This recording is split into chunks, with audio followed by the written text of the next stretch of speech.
Sir, what is your opinion about Prime Minister Narendra Modi, sir? Very good man, very hard working, trying to do something for our country. Yes. পশ্চিমবঙ্গে দাঁড়ানোর প্রশ্ন দিইনি। হ্যাঁ,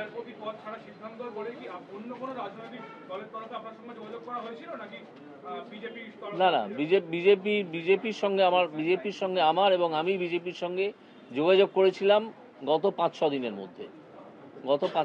মধ্যে, এবং যেহেতু আমি যোগাযোগ করেছিলাম এবং তারাও যোগাযোগ করেছিল, আমি আদালতে বসিনি, আমি ছুটি নিয়েছিলাম। এই ছুটি নেওয়ায় কিন্তু আমারই ক্ষতি হয়, এই ছুটি নিয়ে কুণাল ঘোষ বা কল্যাণ ব্যানার্জির ক্ষতি হয় না, এই ছুটি নেওয়ায় ক্ষতিটা হয় আমার। তো আমি 7 দিন কোনো অ্যাডজুডিকেশন করব না বলে বসেছিলাম, যে যাতে কেউ আমাকে অন্তত এই অভিযোগটা করতে না পারেন যে আপনি বিজেপির সঙ্গে কথাবার্তা বলেছেন বা বিজেপি আপনার সঙ্গে কথাবার্তা বলেছেন, অথচ আপনি কোর্টে বসে অ্যাডজুডিকেশন করছেন। এটা কি করে হয়? এই অভিযোগটা যাতে না আসে, বিন্দুমাত্র এইসব অভিযোগ যাতে না আসে, সেই জন্য গত 7 দিন আমি বসিনি। শুধুমাত্র গতকাল আমি বসেছিলাম কতকগুলো মামলা ছেড়ে দিতে হবে বলে, কোনো অ্যাডজুডিকেশনের কাজ আমি করিনি। আপনি অনেক প্রশ্ন করেছেন, শুনছি। আপনি প্রথম প্রশ্নটা আপনি করেছেন, একটু ওয়েট করুন। হ্যাঁ, আমি তাই মনে করি।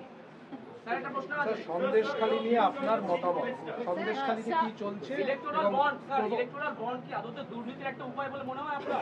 ইলেকটোরাল বন্ড দুর্নীতির উপায় না হলেও সেখানে স্বচ্ছতার অভাব ছিল, যেটা আমাদের মহামান্য বিচারপতিরা সুপ্রিম কোর্টের সেটাকে ঠিক করে দিয়েছেন।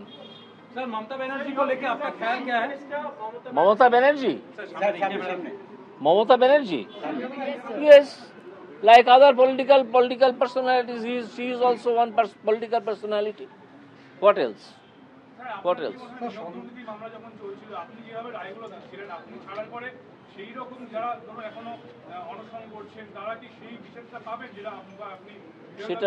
সেটা আমি বলতে পারবো না, কারণ এখন যে বিচারপতিরা আছেন তারা তাদের মতো পদ্ধতিতে চলবেন।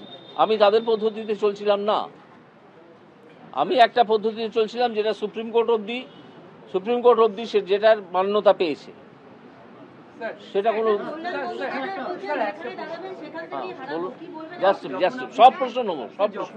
বিচারপতি আসনে রয়েছেন, সম্মানজনক একটা পদ, সেখানে দাঁড়িয়ে যে স্বচ্ছতার সঙ্গে বিভিন্ন বিষয়ে প্রতিবাদ করছিলেন, সেখানে এবার যখন কোনো একটা রাজনৈতিক দলে আপনি গেলেন, তখন সব দল তো স্বচ্ছতা নিয়ে চলবে না, সব দলেই কোনো না কোনো প্রবলেম সমস্যা থাকবে। আপনি কি সেইভাবেই প্রতিবাদ করতে পারবেন নাকি এটা গণ্ডির মধ্যে আবদ্ধ হয়ে গেলেন? আপনি দেখুন, এটার জন্য আপনাকে কিছুদিন অপেক্ষা করতে হবে।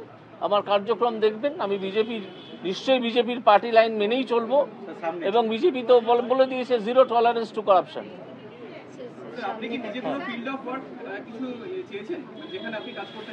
না, এখনো চাইনি, কারণ এখনো আমি ফর্মালি বিজেপিতে যোগ দিইনি। ফর্মালি বিজেপিতে যোগ দেবো সম্ভবত 7 তারিখে, এবং তার আগে পর্যন্ত অবশ্যই আমি আমার যা ঠিক ডিসাইড করেছি সেটা জানিয়ে রাখলাম আপনাদের, কারণ এই প্রশ্নটা বহুদিন ধরেই হচ্ছে। আমি ডিসাইড করেছি যে আমি বিজেপিতে জয়েন করবো, এইটুকু জানিয়ে রাখলাম। এবার জয়েন করার পর যেখানে তারা আমাকে দায়িত্ব দেবেন আমি সেই কাজগুলো করবো। না, আমি কন্টেস্টের প্রশ্ন এখানে আসছে না। এই কন্টেস্ট করবো কি করবো না সেই প্রশ্নের উত্তর দেবেন বিজেপির উচ্চতর মহল, যারা ইলেকশন কমিটি আসেন তারা। হ্যাঁ, বলুন। হ্যাঁ, জাস্ট এক সেকেন্ড।